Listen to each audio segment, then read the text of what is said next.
everyone, and welcome to another episode of Eternal X Wolfpack Paranormal. I am your host, Sean Ellis, and tonight we have a great group of people sitting backstage, and we're going to have an open round table on a discussion with the topic we're going to come up with here in a second. But I'd like to introduce everybody here one at a time. From Paranormal Investigator, she is the host of Paranormal Happy Hour and the host of Obsidian Hour. We have Lady Victoria Darkwood. Hello. How are you doing tonight, Victoria? I'm doing well. How are you doing, Sean?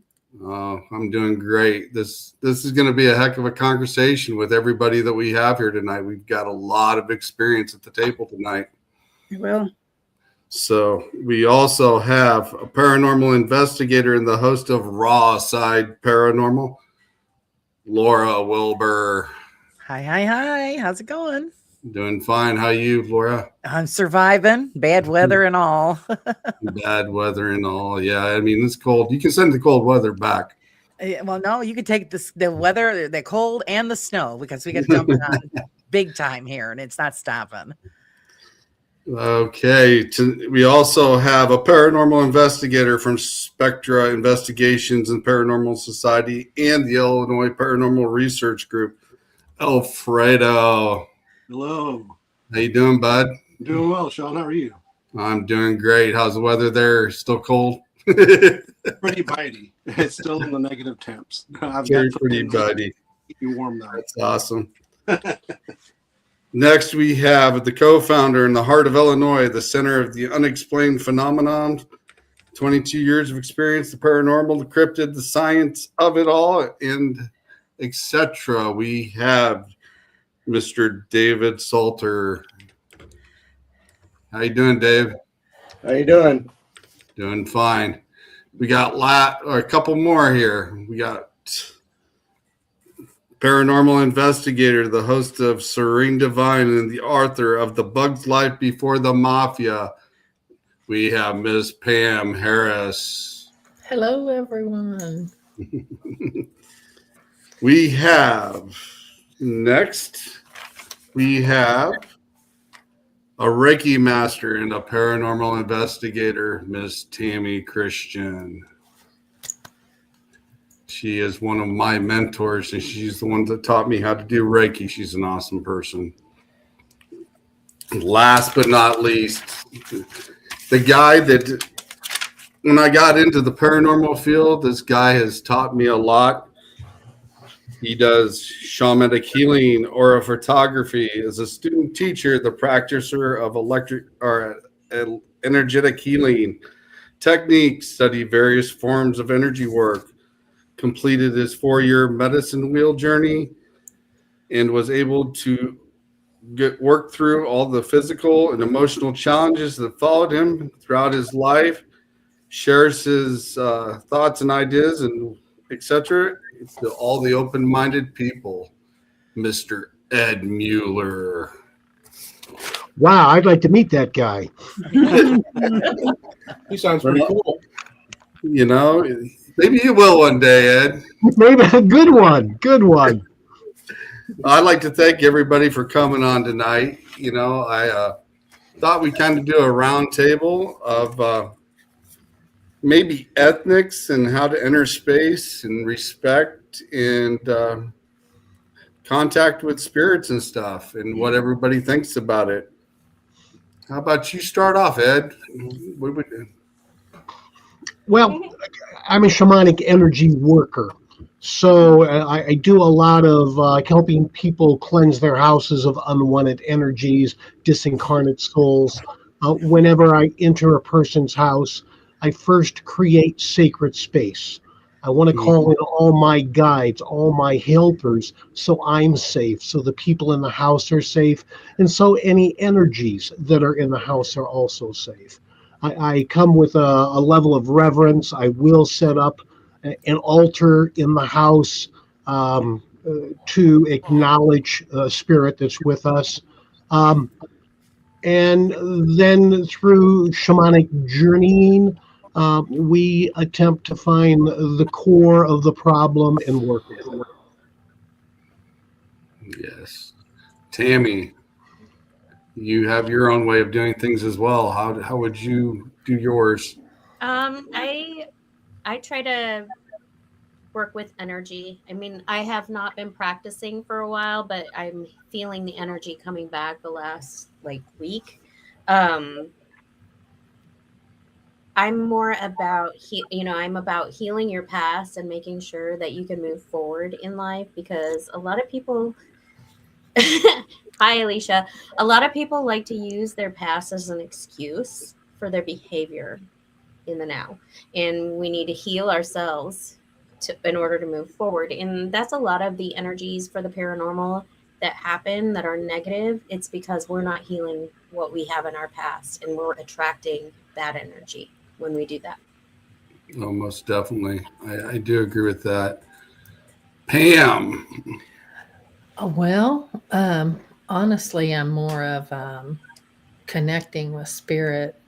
But Tammy's right. We have to have a healing of our own self before we can help someone else. So if something comes up, we have to be able to protect us and everyone else. And if we're not healed ourselves, um, it's simply just not going to happen. So I agree. I definitely agree. David, your thoughts? Well, it's really something. This is actually my team. This is our team. With me personally, what I like to do before I go into an establishment is once in a while I do a lightning meditation because whatever you're feeling, a lot of times when you go through that threshold, they can pick up on uh, things that you're thinking or your thoughts or how you're feeling. If you're stressed, they can pick up on that and then work off that. So um, I like to use a little bit of meditation. My teammates, they all have their own different ways, and nobody got to meet them. We'll just go around the room and Yeah, introduce go for it. Yes. Okay, I'm Sylvia Schultz. I'm the historian. I have written several books of true ghost stories, and that is my specialty, is telling not only the ghost stories, but the history behind the stories. I really believe that you can't understand the ghost stories of a place without knowing the history behind them. And going into a place, I just treat it like I'm walking into a living person's home. I introduce myself to say, hey, this is me. I'm here to communicate with you. I'm here to visit and hopefully enjoy each other's company. Oh, sorry. I'm Roger. Everybody calls me Hillbilly. I'm an investigator. I'm also ordained minister. So what I do before I walk in, I like to go into a space completely unaware of anything or any claimed activities. I'm kind of the team skeptic. I just kind of, do similar to what Dave does with the meditation. I just do a prayer and kind of just take all my stuff that's going on outside of what we're doing, just kind of push that out and just come in with a clean slate and kind of just let everybody know when we walk in that, we're not here to cause any harm, be respectful, and we just want to talk and communicate. And if there's anything we can do to help, we're willing to do that as well. It's awesome. Hi, I'm James. Everybody calls me Doc because I build a lot of weird things in my garage, like Doc Brown. I'm actually a third generation witch. Practiced my whole life, studied the paranormal my whole life. For protection of myself, meditation is a good one. I have a few different talismans I'll wear or carry on me that I've made. I offer blessings to the team whenever they want, especially if we know it's like a particularly heavy place or where known bad activity happens. But I only ever offer. I never, you really got to do this, because that would be rude too. For entering a space, I almost always introduce myself and why I'm there, and would love to just have a chat and communicate so that they know they're not forgotten. They know that somebody's there to give them a little bit of attention. I should add too that there are talismans and crystals that I carry with me into a place, and especially if I know that there's a place with heavy energy. I've been studying herbalism for many years, and there is a tea that I make with strong herbs that I like to drink and just visualize the full moon water that I've used, the light of the full moon infusing every part of my body after I've drunk it. And that's what if there's heavy energy, that's what I like to do. Little extra layer of protection. Interesting. That is interesting. I think you should share that with all of the investigators on here, because that's a good thing to have. Yeah, I was. Yeah. One of these days we'll have to meet up for that. Yeah. I've got a story about that for a little later on if people want to hear it. Okay. Laura, what is your method of entering a space? Well, pretty much like everybody else. I go in there being very respectful. I say prayers of protection. And then when I go in, it's just have a general conversation like I'm speaking with the living. I always treat them like they are still here with us. I am as well an ordained minister, have been for 15 years. And I take all of that with me as I go in. And it just respect is the utmost important thing in any space that you enter. And then also when I leave, I, bid them farewell and tell them that I'm pretty much looking forward to meeting up with them again, because I go back to many places many times. And I do carry, some little charms with me also as added protection, just in case, because I do a lot of cemetery work. So you never know what you're going to run into during a cemetery investigation. Very, very true. Miss Victoria Darkwood. Here we go. So I basically do the protection before I go into a residence or the place where I'm investigating. And I always bring my spirit guides with me. I've met them at a very young age. And I don't use a lot of equipment, just simple tools, because I basically like using myself as a tool. I'm clairvoyant as well as intuitive. So I just basically go in the place, kind of feel itself out, and definitely be respectful. I don't do any provoking at all. Yeah, that's one thing I don't do either, for sure. Alfredo, is there any procedure you do before you go into an investigation? I like to go in with as little information as possible about the location, just because I walk that fine razor's edge of using technical equipment as well as my own intuition. I've only begun investigations at the beginning of this year, but I've always been had paranormal experiences throughout my life, and have had experiences that I couldn't quite explain as far as connections with the other side. I have found it to be best for me when I go into a location where I go in with bare minimum equipment. I do have a bachelor's degree in electronic engineering technology, so I know what the equipment is supposed to do and what it's not supposed to do, what readings we're looking for as far as atmospheric readings and what we're not looking for. And if we really want to get down to technical, I could crunch numbers if we need to, but that takes a lot of the connection out of the location that you're at, especially being intuitive as well. So that's where it's like, do I continue on this path of continue on with my educated mind on an investigation, or should I fall back upon my own spirituality, my own skills and abilities on the investigation? So trying to find that balance between the two, it's really tricky, but it's good for confirming results at a location if a location is haunted, or if a name comes up, or if I feel all of a sudden ringing in my right ear, or a pull on the back of my head, or some type of sensation. I I like to sit and even be quiet. I like to investigate on my own, which is a big, as investigators, we're not supposed to investigate on our own, but I like to explore places on my own because I find more connection that way. And when I notice when I'm not recording data, trying to record data is when I have the most experiences that I can say I just had an experience with,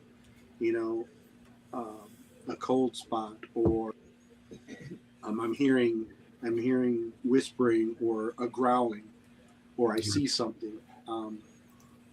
I find it to be more of an experience just going in without equipment than it is with equipment. Right. True. I can find good and bad points about going in by yourself. I know I've discussed that with many people before. I like going in with my crystals, and I do some meditation work before and energy work before I go into a space to create that safe zone for me and the protection, and call upon my guardians as well to come help me. And it is very effective. How do you think our responsibilities in general should be when we come into an environment where we have spirits that want to cross or don't want to cross? Should we cross them or not? I mean, what's you guys' opinions on that? Let's start out with Tammy. I think they have free will. Agree. Yep. Yes. 100%. I don't think that it's up to someone to actually cross them. They have their own will and they can do it. They don't actually need someone to push them through that. I think they have the free will that they can actually do that themselves. And if you're there with good intent and they know that, and trust me, they will know or not, I believe that they can do it themselves too. I believe the same thing. Mm-hmm. I might take just a little issue with that. I agree with you about free will, absolutely. Yeah. But there are spirits that are stuck and do not know how to move forward. And that's where we can be of great service to help them. Absolutely. But we can ask them, and they will tell us if they're stuck. If we ask, they're going to tell us. I've had spirits that don't feel worthy, that they've done something terrible in this life. I've had spirits that are just having fun, but it's time for them to get their journey going again. Yeah. So there's not a one size fits all with this. I agree with you about the free will, but for the most part, when I'm called to a house, I'm called there to help spirit move forward. Yeah, I just don't think it should be a forced thing. That should be I don't think you can force spirit. No, I don't think so either. But some people, think that they're actually going to force, and I don't think that's actually the can't case. Force. No, totally agree.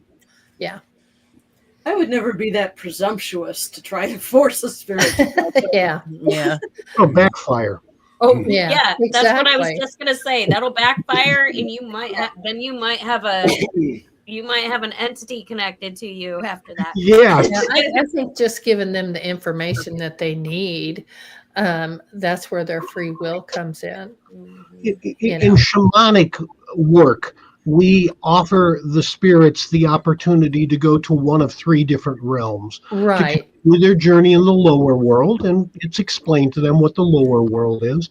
To continue their journey in the upper world, or go to the void, where they can get additional healing and information on how they want to go. Exactly. Yeah. Victoria, your thoughts? God,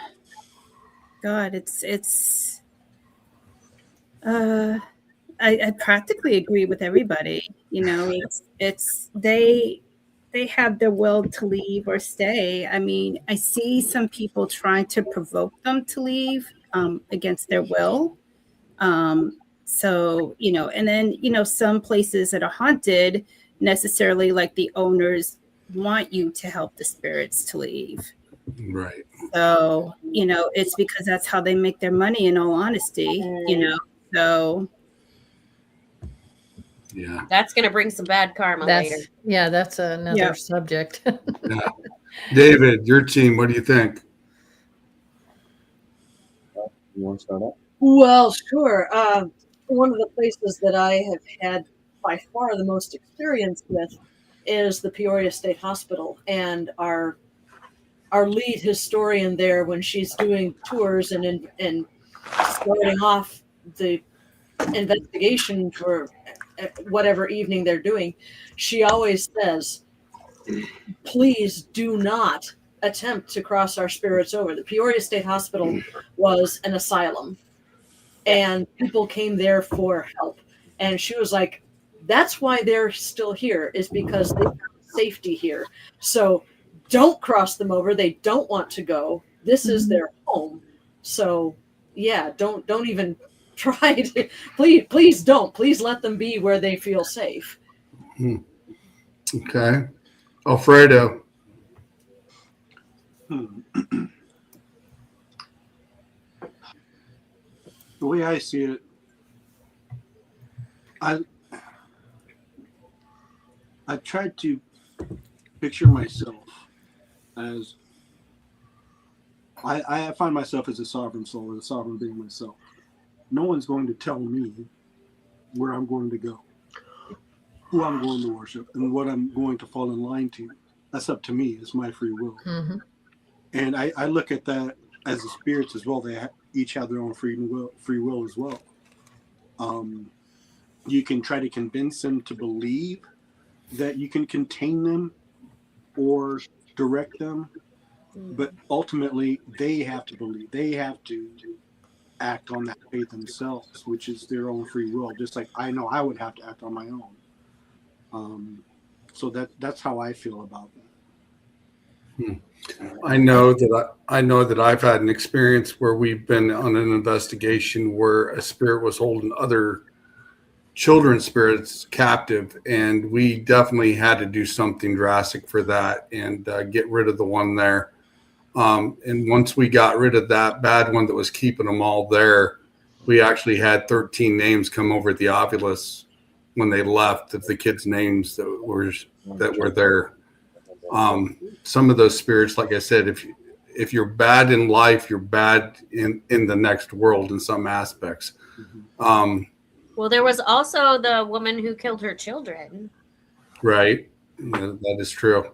But I have come across things like that where we've had to do something drastic. And but now, since those times have passed, I look at things a little different as well. But knowing that they were kids' spirits there trapped, I wanted to help them get out and get on their path again, because the things that were being said in that house coming over for the EVPs was like murder, rape, kill, and things like that. And it was coming from kids' voices. And that to me has to be taken care of. Anything has to do with spirits of a kid or a child comes priority in my book. So, and it has to be dealt with. Yeah, and usually if they need help, they'll let you know. I mean, they know if you can help them or not. I mean, I believe that they can. They know you're going to be there before you know you're going to. Oh yeah, absolutely. Yeah, definitely so. Could I expand on something that Alfredo was saying? Yeah, go for it. Sure. He was talking about how he feels like he's a sovereign soul, and I believe that as well. I mean, like I said, I'm a Christian, and he's a third generation witch, and you usually don't see us mixing together too often out in the wild, But the beliefs that I hold are completely different than the beliefs that he holds. So I view spirits as kind of people without bodies. I mean, they aren't physically here anymore. Their energy is still here, and sometimes they do get stuck. And when you kind of come in there and you start, for better terms, kind of harassing them that they need to do this, you're going to get some pushback sometimes. Now, on the flip side of that, we're talking about a human-based entity you start pushing into the other side of that, and I think we kind of do have some realm over that. I mean, in my beliefs, anyways. But with the as far as spirits holding other spirits back, sometimes they're stuck. Sometimes they don't even know that they're not even here anymore. Mm-hmm. They're just kind of stuck in a loop and kind of having amnesia. So I know you were. I have unfortunately had. I've had some cases Cheryl. where there have been some really bad vibes in a place, and I've helped people to get them to leave. And this house, the night I got the keys to the house 9 years ago, I'm not sensitive, but I can kind of get like a pick up on something. And I thought, it feels like there's somebody else here. So I said, okay, I'm the new owner. I don't mind, friendly spirits being in the home, but if you're going to cause trouble, I can and will make you leave. I don't want to have to do that. Unfortunately, I did have to do that because it knocked over a bookshelf when we were babysitting a toddler. I was like, nope, not putting up with this anymore. Like I said, when it comes into protecting a young child, then yeah, that's priority in my book, especially if things are Absolutely. coming around. I mean, we've even had some where we went to a young child's place that they had portals in their house, and the things were coming through her bedroom, and she was having bad dreams. And we ended up shutting down the portals for that reason, and giving her a dream catcher, a new dream catcher, replaced it with that, and christened her room. And she never had problems afterwards. But there was a lot of energy coming through those portals in her room, and she was getting a lot of bad dreams that night. But we got that to stop. But when it comes to children, that's, to me, that in my book, that's priority overall. So They're such an open book. They see things most often adults don't. So they don't know how to close that off and Right. keep that from getting to them. very So true. my house has 9 spirits between the house and outside. There are 9. I have had to place some boundaries on some of them and they choose to stay where they're at, but some of them are protectors of the land where I live. There's a Native American chief. Sean's experienced it, and the power of that energy when you walk through that tree is amazing. And Ed, you were there too. That power is that it's such a positive energy there. Hi, Victor. But none of them want to cross over. Well, I've always been of the mind of Allow them to stay, but I have placed boundaries. if they're Because I not have being a big I have problem, one that can be a little belligerent. He's not allowed in my bedroom. I've always been in line if they're not causing a big problem, let them be, let them where they're comfortable. And I only removed, I think there's still some spirits here in the house because I've heard them moving around, but I only removed focusing on the one that was just being trouble. It's like, nope, I'm not putting up with this. But other than that, this one was very sexually belligerent, and I had to tell him he could not come in my room or my bathroom anymore when I was changing. there's a good boundary to have. It was. I don't. Sean, were you there when that happened? Yeah, I was there the 4th of July when everything went berserk too. Yeah, that was crazy. No, you weren't there the night that the guy was talking about that. I had to kick him out my bedroom. Yeah, I was there. We were all there. Oh yeah. Yeah, because I think Alicia was even there that night. Yeah. So, but yeah, it's definitely interesting. Yeah, and I mean he's still here, but he's in checkmate. I place those boundaries. Yeah, I've got boundaries around my house as well. I've got about 6 of them in my house. I wouldn't cross Tammy either. Yeah, and Nothing Tammy. can scare me. Tammy's the one that showed me how to put the boundaries around my house when I first got into the paranormal field, and some of the things I've encountered. So, but yeah, I've got 6 of them here, and I just let them be because they're not causing any problems. And I know a couple of them are kids, and they pull stuff off my walls up in my game room for their entertainment purpose. But every time I hang it back up, they pull them straight off the walls again. And but otherwise, I know they're not causing any issues. So, but yeah, if they're not bothering anything and that's where they want to be, that's fine with me. I'm not going I to find force it it. interesting that the dead are better at respecting boundaries than some of the living are. Yeah. You're not wrong. Absolutely. Yeah. Yeah, most definitely. What do you Yeah, believe but I in think about? that when we're spiritual and we have that spiritual power, I think they know we have Yeah, they more know. strength than they do. I mean, more spiritual strength. We can just ban them and make them leave. They can tell. Yeah, I know. One of the other things is capturing them. What are your views on capturing them? Mm. I don't capture. I cross over. I don't. And this is just me. To capture a spirit in some sort of a crystal or a jar and condemn them there for eternity doesn't feel right to me. Right. Yeah, I don't think that I is. will occasionally put a spirit in a crystal and then on a full moon help to cross it over. But I don't capture. I did capture one really, really bad entity.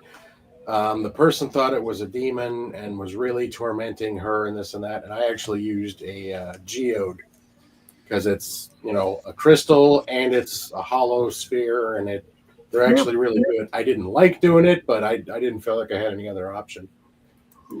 What have you done with the geode? Sorry. I buried it at a crossroad. I had a friend who trapped a spirit that was causing great harm.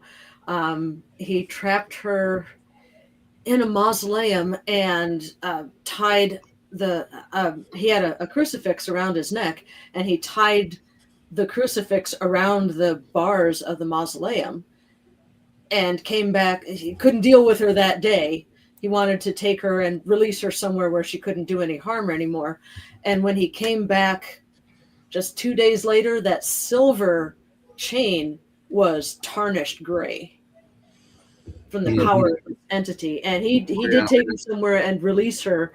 And she actually found, she was able to cross over, and she had done horrible, horrible things in life with the Cambodian army, I believe. So she showed remorse for that, and So she was able holding on to a lot of guilt, and that's what makes a lot of these negative entities is that they feel so guilty. Yeah. Mhm. Yeah, she did, but she was able to let that go and able to cross over after that. The one I dealt with did not feel any remorse, unfortunately. It was delighting in causing trouble. Oof. I don't deal in the capturing, so. I don't think Again, that's I a personally decision wouldn't for. choice. Yeah, that's not a decision that I would make at all. Laura, Had a reason to capture anything. No, never done that. I don't believe that I have the right to do that, to Me. capture a spirit and encase it in something, like you said, for eternity. If it's possible to cross over, then yeah, I'm there to help. But like you said, the majority of them either don't know that they have passed on, or they are using free will to stay here. And I just, I don't do any capturing. Alfredo? Yeah, I don't. I wouldn't find a reason to. I don't have a reason to want to capture anything. No, I don't see any reason in doing it myself personally. Lady Victoria? I don't feel honestly comfortable capturing them. Yeah, if they're free spirit, if they want to go into the light, we'll help them. But otherwise, they have a freedom of choice. If they want to stay or they want to go. I mean, I just feel that we shouldn't be capturing them. Yeah, Now, my experiences, and I know Ed and Tammy's both been to the location. We had a major issue with one, and that one we did entrap, and I did get rid of it that night because it kept giving that boy a very bad. The kid was The cussing, and house came back in its place. yeah, and we did take care of it that night. We were there. And the night that he was wanting to scratch and maim and kill his stepdad and stuff like that, something had to be done with that one. When it comes down to that point and it's jeopardizing and threatening other people, then I don't have an objective with it. But otherwise, I don't do the trapping anymore unless it's something very dangerous and needs to be gone and dealt with. Because you can ask the spirit and put it into a geode or a crystal and get it away from the situation, and then later release it. yeah. Like I said, since then I've done things a lot different. But that night, during the a situation, crazy night. yeah, That was when he picked up that lawnmower and bounced the front end of that about 13 times like a basketball, and it's a 3-blade mower. That's pretty. He was a small child. I mean, he was small for his age. Oh yeah. And like I said, you were there when we were going through that phase with him and getting rid of that spirit out of him, and that was. Didn't we burn some of the artifacts from the house in the backyard to release the energies that night? No, that was the night that you released the first attachment to him, the man that was there that died in the house, remember? And attached to him. That's the night we got rid of him. There was a garage a few doors down. Yes. Yeah, that's the one Tammy and Mark was at that night. And that was. Yeah, that one was the really super bad night. I mean, you did. I mean, Ed, you got him to walk away. My protectors drew me away from it. My protectors, my angel protectors, they said, "Leave, go away." Mm-hmm. That night. And but the first night I met Ed, the night we were on the team, and he got the man to lead the attachment when he hugged the boy and hugged the mom and said he was sorry and walked out of the back room that night. That's the night we got rid of some of the bad energy stuff and the weird looking doll face he picked up that had a lot of strange energy on it as well. And that was definitely an interesting night as well. I mean, I learned a lot from that night as well. So, but I think you have to look at it as, where do we draw the line as investigators? Do we have I don't want to say the right to capture something? I mean, I think if something's hurting somebody, then you kind of have to look into the other side of that. Is that actually a human spirit, or is that something else pretending to be a human spirit?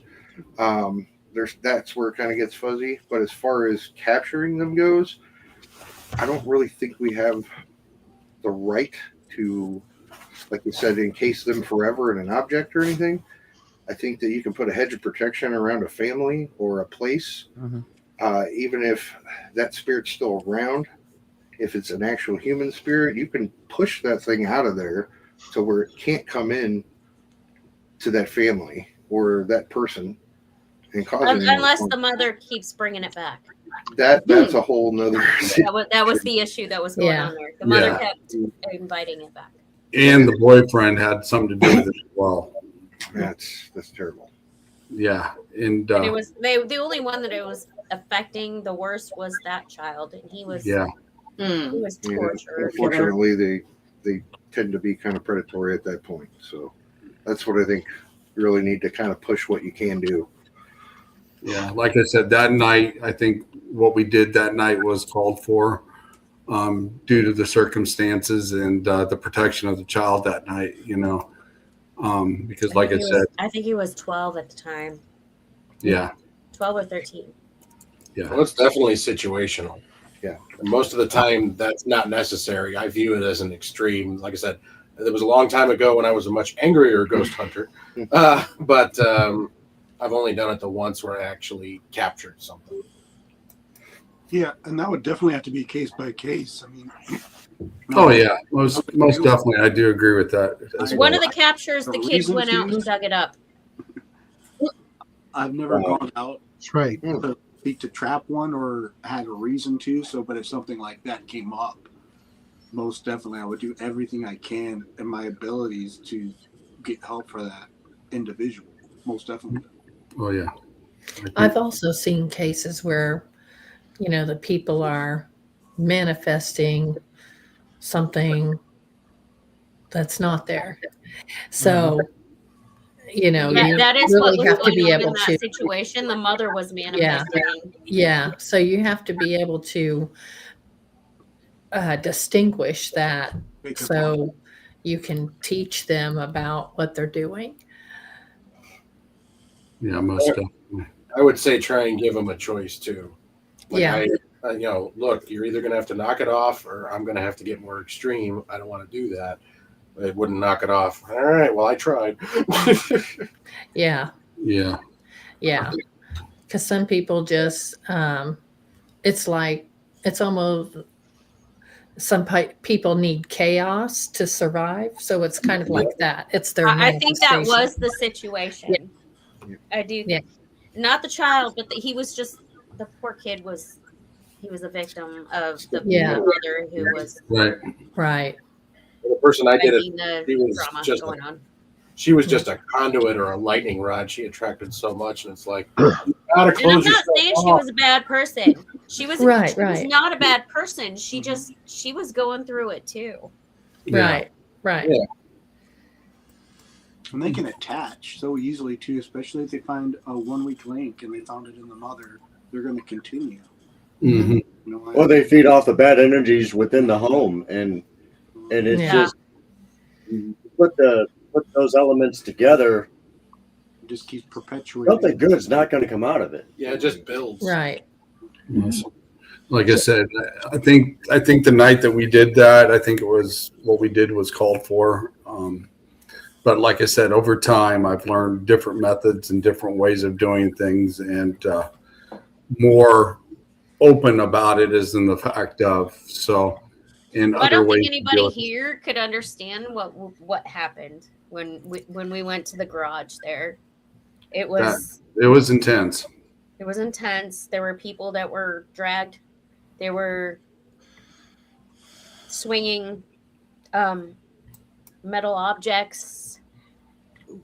It was something that you would think you would only see in a movie, and it was something was trying to kill some of us. Yeah. It was trying to keep us out of there, wasn't it? Most definitely. Yeah. I've For heard the sure. story. Yeah. So, Which brings That was Crazy. very disturbing. That was very disturbing. I mean, the first time I went there when, he like in a different voice says, "I killed your cat," and had no idea that my cat had been taken. There was definitely some demonic energy going on there. Some severe demonic energy. But I think but there was more beyond that. There was more behind it that that kid was a victim of all of that. It wasn't him and his Right. some other people, I'm just going to say that. Other people in his family were putting it all on him, and he was taking on the guilt of that. Wow. Oh, yeah. It wasn't his fault. Wow.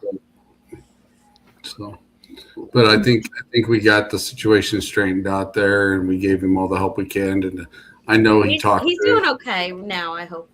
Yeah, because I know we've talked to him on occasions throughout the years, and like I said, I've checked on him, and he's been doing really well. And I'm glad he's doing better. I can tell that everybody here has really benefited the houses that they've gone to help balance the energy in it. And we can only do what we can do. I've done house after house, and again, just like everybody else, I'll call up the next day. How's it going? Well, it's going okay. By the third day, the energy's back because the person has invited that energy back.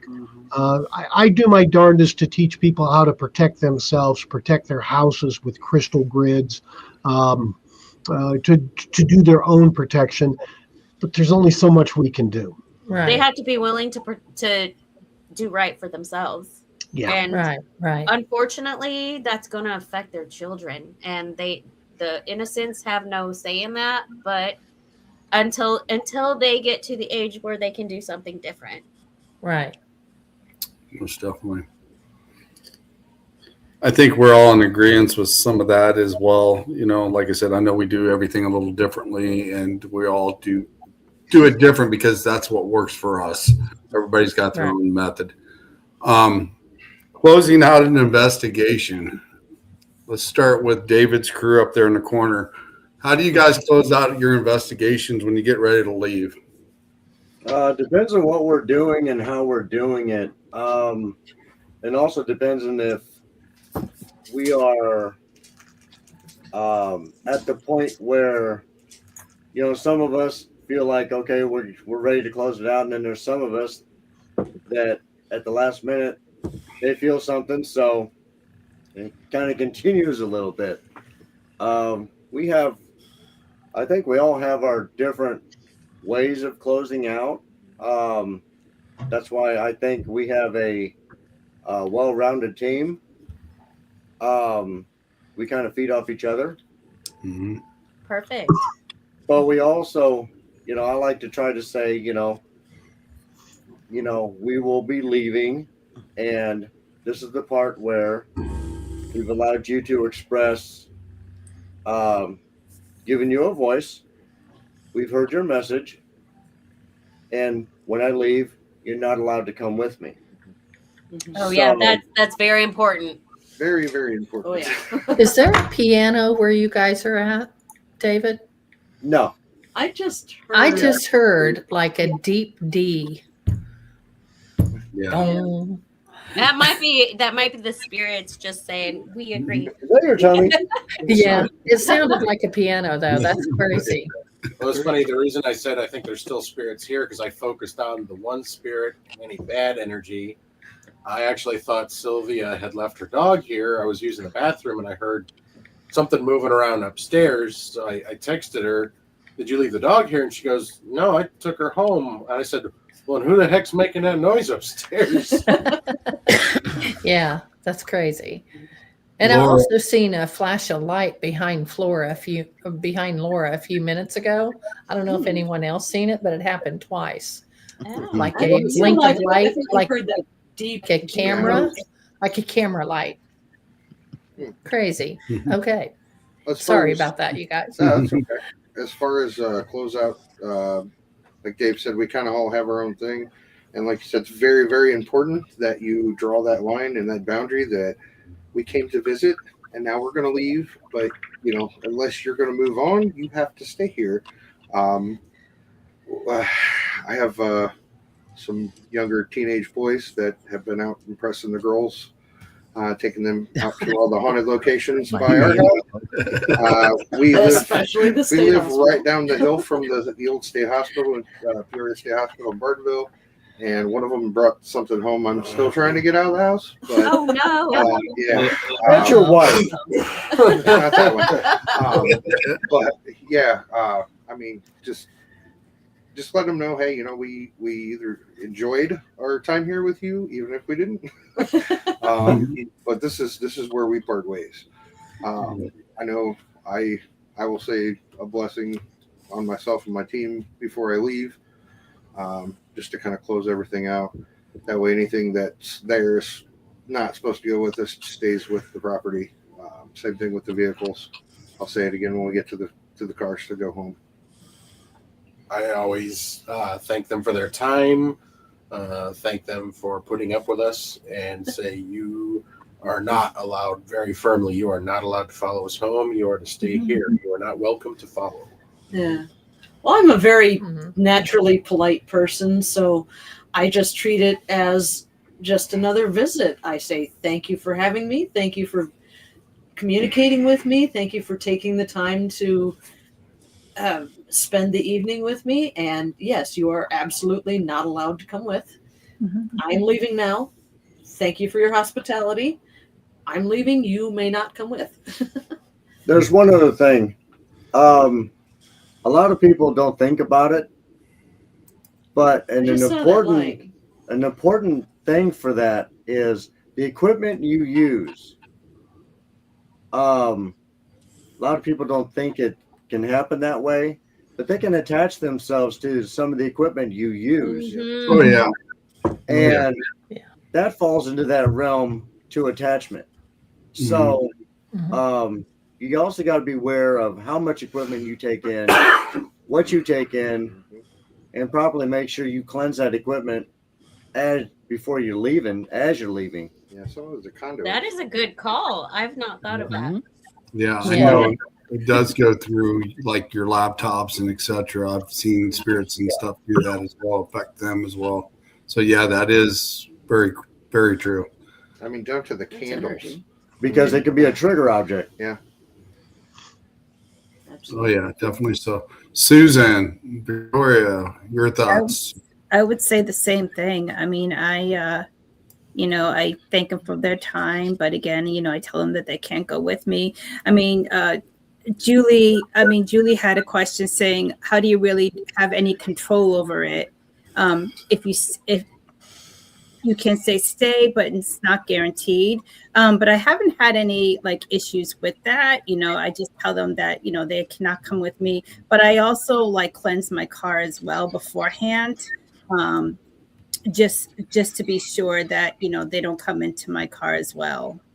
The thing is, we have free will too. I know they do. We do too. Boundaries. If we don't allow them to come with us, they Right. can't. They just Right. can't. Yeah. Pam, your thoughts? Same thing with y'all. Just thanking them, being respectful, just like you would with a living person. So, and things like this round table is wonderful. I think we can learn from each other, which is great. And I appreciate all of you. Laura, Love the acceptance of so many different beliefs. Yeah. Yeah, most definitely. Right. Laura, your thoughts?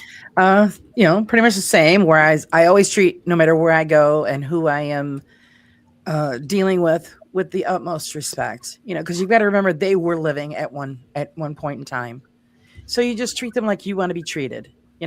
That's just the bottom of the line there. Again, yes, I do when I leave wherever I am, even if it's a residential, abandoned building, cemetery, mostly cemetery, because it is a resting place. So I would always, thank them for their time and letting me visit with them. And that I look forward to coming back and visiting again, because most of the places I go are, 1800s, 1700s cemeteries. So, they're mostly forgotten. So I'm there to just share my time with them, and I thank them for it, and hope they welcome me back. And then again, yes, I do prayer before I leave the area. And the only equipment I bring is a camera and a digital recorder. So yeah, I make sure that that's all taken care of. But I do agree with Julie. There are no guarantees, Right. because you don't know who you're dealing with. So even if, we have free will, they have free will, it could be something that's, a little on the grouchy side and still might end up following you home. Well, I also want to say that, just as in life, you don't know what that person has been through, what they're going through. Exactly. So you don't know what kind of day they've had or what kind of life they lived. So just like living people. And they could be just, existing in that, that anger. Yeah. On what you accept to come in. What you accept. Right. And I also, stress the point, you have to stay here. This is where you belong now, and you are not allowed to follow me home. So, and so far, I have never had any problems. And the flashlight is probably one of my spirits that are in my house. Alfredo, your thoughts, my friend. It varies on location and what the investigation is for. I mean, if it's a normal investigation at like quarters one when I'm with Illinois Paranormal, I thank the spirits that are there for allowing me to spend time with them, to sit there in the dark by myself in the basement or upstairs on the third floor. I thank them for their time, for allowing me to have that experience with them. If I'm going to the cemetery, which I frequently do at Riverside Cemetery, which is a very popular one here in the Quad Cities. It's the resting place of John Deere, also the resting place of Charles Dickens' son, Francis Dickens. So there's some notable people that are resting at that cemetery, and that's where I got my start. I was investigating at Riverside officially, and I have the utmost respect for cemeteries, specifically that one, and I always thank them when I arrive and when I leave. Now, when I'm working at an actual residential, private residential, and if it's an unwanted spirit, I make it known that spirit's not welcome there, and I give evidence that I did capture. Leave it with the owners of the home, the family.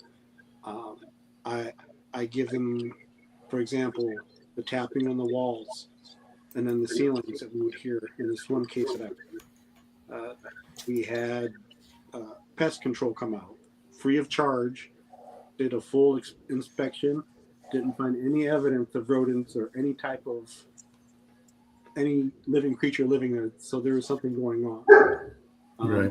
Leave them with I leave them with a surety that if they ever need to come back to help them, then I always follow up with them. Like first it started out with a week, then it was like a month. Now we're going on every 6 months. We're in contact now, and they haven't had any instances there whatsoever with the negative entity that they were experiencing.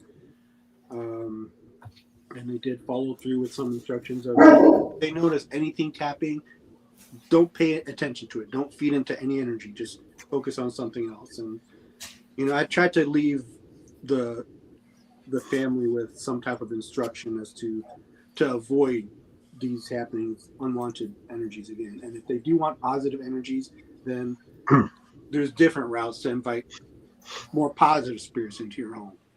If that's what you want, but there's got to be some type of instruction left behind. You just don't leave them hanging.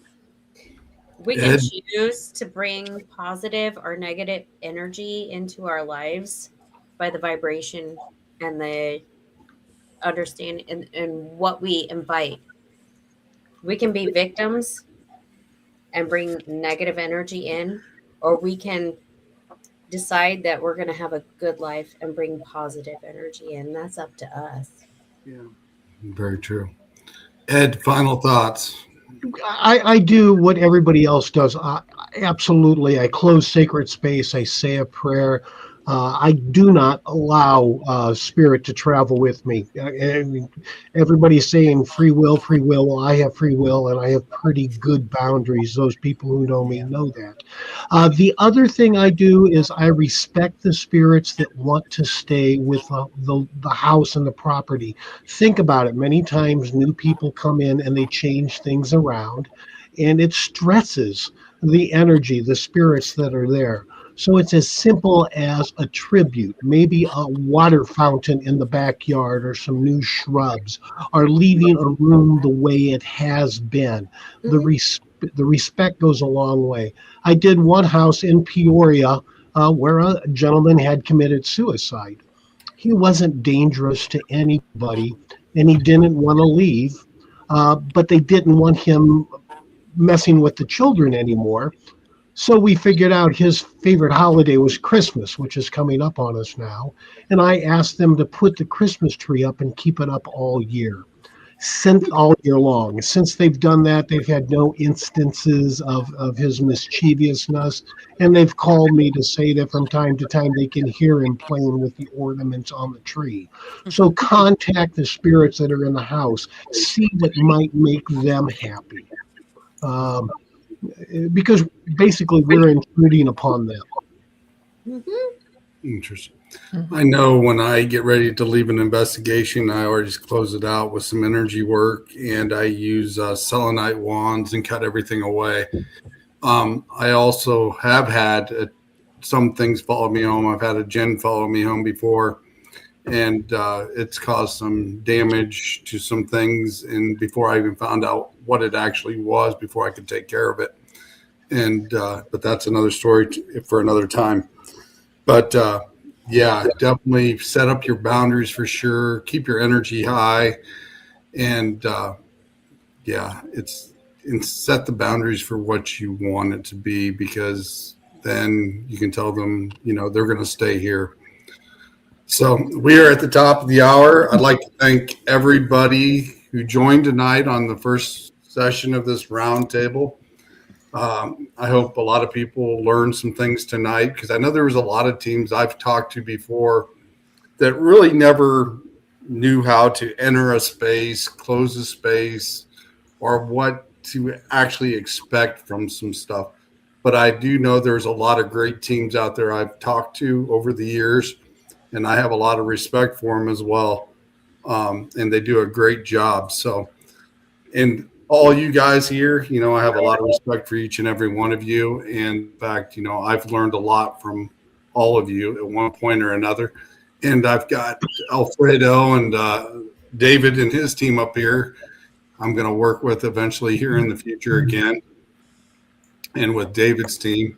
And I definitely like to work with Laura and Ms. Victoria Darkwood as well in the future. That's on my bucket list next year for teaming up with Susan and them, because she does a great job as well. And I've teamed up with Pam before as well. But yeah, I appreciate each and every one of you coming on tonight. And thank you for your opinions and your input. Thank you for having us. Thank you. Thank you. Much appreciated. And next week we'll have a new topic, and then the third session we'll have another one. Get ready for it, because I know the third one we're going to be talking about fake evidence. Oh boy, ratings. That's gonna be a long one. in the BS, That's gonna be a dramatic one.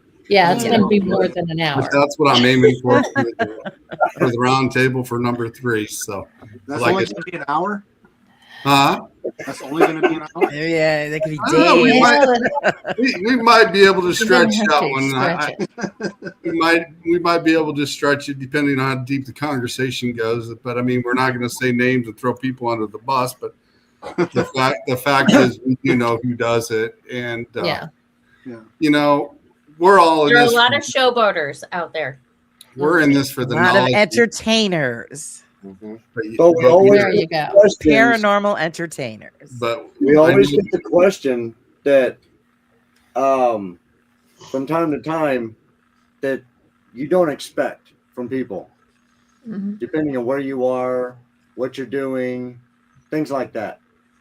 Things that just, we asked to do a con. We did a con, and we did a what was that? A panel sort of presentation. And I had an 80-year-old gentleman come up to the booth, and he asked me, he goes, mind you, he's 80 years old. He's got a cane. He looks at me and goes, I think my house is haunted. I said, what brought you to this idea that your house is haunted? He goes, my wife's there. Well, wait a minute. How can you not enjoy that? I feel like there are a lot of people feeling that way. Yeah. Most definitely. Funny. So, but like I said, thank you everybody for coming on tonight, and I'm looking forward to having you all back next week, and for the second part of this. And I hope you guys have a good Christmas and etc. as well. And thank you everybody that was in the chats tonight. I know we had a lot of people, and thanks for stopping in and watching the show tonight as well. So Love y'all. Thank you, Sean. Thank you. have a great night. And Thank you, Sean. Happy holidays. if you want to Happy stick holidays. backstage, we'll sit and chat for a little bit after the show. Sure. But next week, the second part to the round table of the 3-part series. So stop in next week. Everybody have a great night. Bye-bye. Cheers. Good night. Bye. Bye.